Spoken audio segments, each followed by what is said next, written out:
¿Me creerías si te dijera que eres capaz de hacer 600 kilómetros con una sola recarga en este vehículo? Pues estate atento porque en este vídeo nos vamos a enfrentar a este Toyota Mirai.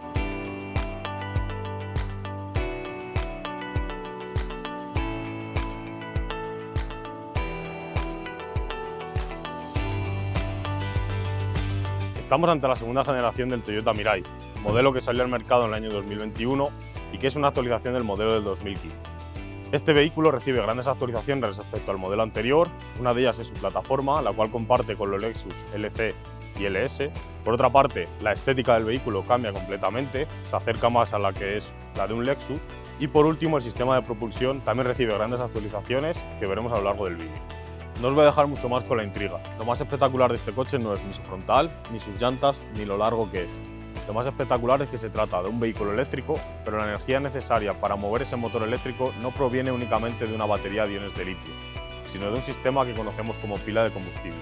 Esta pila de combustible es una tecnología que se basa en lo que conocemos como electrólisis inversa, es decir, a través de mezclar hidrógeno y oxígeno en esa pila, vamos a obtener, por un lado, electricidad y por otro, agua.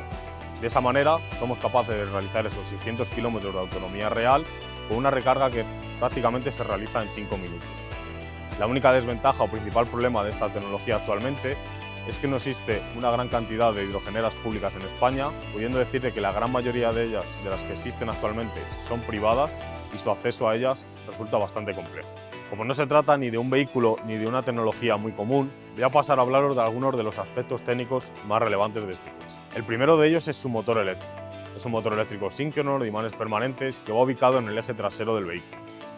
Es el mismo que monta el Lexus UX 300e, la única diferencia está en que en el Lexus ofrece una potencia de 204 caballos y en este caso ofrece una potencia de 182.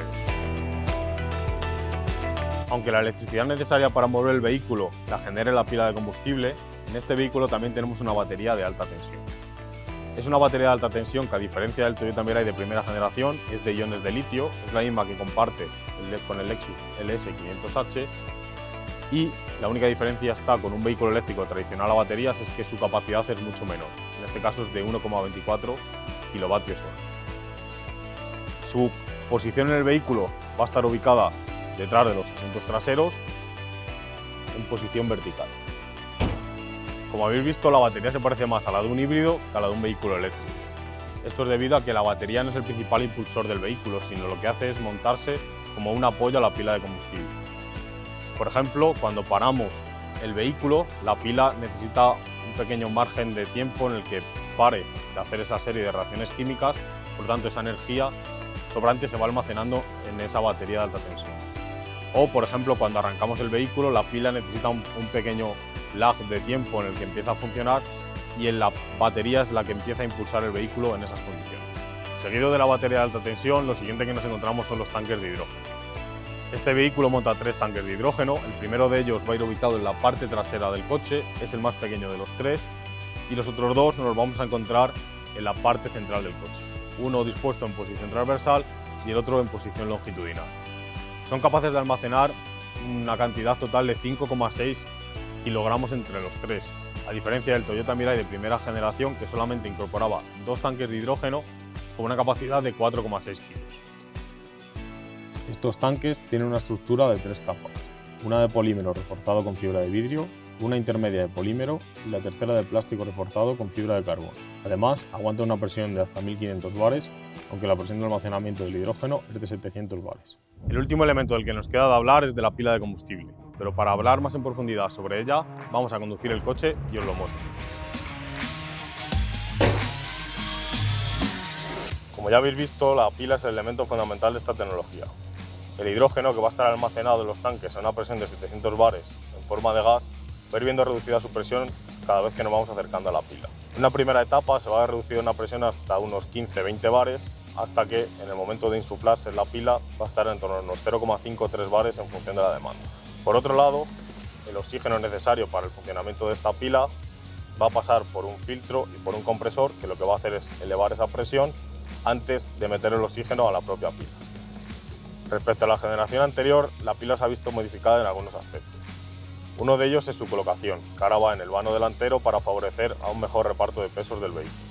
Por otro lado, el número de celdas que tiene la pila también se ha visto reducido, que ahora es de 330, pero su densidad energética es mucho mayor. Y por otro lado, el conjunto de la pila también se ha visto reducido en cuanto a su peso, en torno a unos 4 kilos, teniendo un peso total de unos 52. También hay que destacar que la pila necesita ser refrigerada porque la temperatura de funcionamiento de esta pila tiene que estar entre unos 30 y 70 grados. Por lo tanto, tanto en el momento de arranque como de parada del vehículo, necesitamos un pequeño tiempo en el que la pila empieza a tener un funcionamiento normal hasta que alcance esa temperatura. Os preguntaréis qué es lo que pasa con el residuo que se genera en la pila. Pues este agua que se genera en la pila va a ser conducido a través de un tubo fabricado en resina hasta un almacenamiento temporal, un pequeño depósito que va ubicado en el vehículo. El vaciado de este depósito se puede hacer de dos maneras, o bien de forma automática por el vehículo, o bien mediante un pequeño botón que tenemos aquí en el salpicadero que pone H2O. De esa forma podremos vaciar el tanque de forma manual. Sobre el proceso de repostaje no os puedo mostrar cuál es el proceso, ya que actualmente no disponemos de hidrogeneras públicas en España para poder realizar un repostaje. Pero sí que os puedo decir que no difiere mucho ni en tiempo ni en forma de repostar GNC. Es decir, mediante un boquerel que se introduce en la toma de recarga del vehículo, vamos a ser capaces de repostarle a una presión de unos 700 bares. Siempre vamos a tener una comunicación mediante infrarrojos entre el vehículo y el poste de recarga, y ese repostaje va a ir viendo aumentada su presión en diferentes fases hasta alcanzar la presión de repostaje. ¿Cuánto es el tiempo de repostaje? Pues más o menos nos está llevando entre unos 5-10 minutos. Si nos olvidamos de la parte técnica y nos centramos en aspectos de la conducción, lo primero que tenemos que decir es que no es un vehículo prestacional, ya que si vemos su relación peso-potencia, tenemos en torno a unos 11 kilogramos por cada caballo, lo que hace que no sea un vehículo dedicado a ser un vehículo prestacional. Sí que hay que decir que es un vehículo que está dedicado altamente al confort, ya que tanto su aislamiento acústico como su confort de conducción hacen que sea un vehículo muy agradable a la hora de afrontar kilómetros. Por último, voy a hablaros de algunos datos.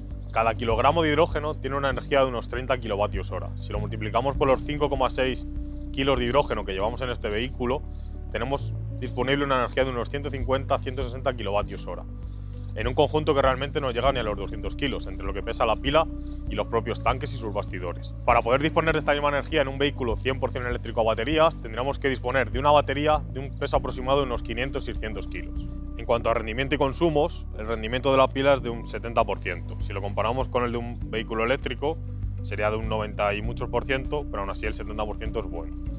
En cuanto a consumos, el vehículo homologa un consumo de unos 0,8-0,9 kilogramos de hidrógeno a los 100, pero que en situaciones de conducción real se va hasta los 1,2-1,3 kilogramos. En definitiva, este es el funcionamiento de este vehículo y de su tecnología, la cual presenta grandes ventajas, como por ejemplo su autonomía o el tiempo de recarga, pero también tenemos que tener en cuenta de que no existe una gran cantidad de puntos de recarga públicos donde poder repostarlo. Veremos cuál es la evolución de esta tecnología en los próximos años. Nos vemos en el siguiente vídeo.